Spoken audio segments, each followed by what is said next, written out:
Takže většina z těchto přání splněna nebude. A nemáte je vrátit? Omlouvám se za mé přání mého sáby, ale nemůžete je prostě vrátit? No nevím, jen že by si je lidé mohli pokusit splnit sami, ale pokud jsou nebezpeční, zastavíte je, ale pokud ne, tak...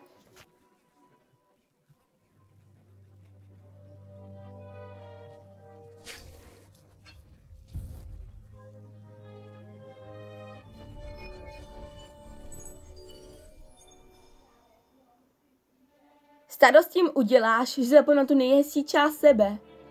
A ani nevědí, co jim chybí. Ale ty to víš. A teď to vím i já. To není fér. Můj sába je dobrý. Lidé z Rosa jsou dobří. Zaslouží si víc než jen tohle.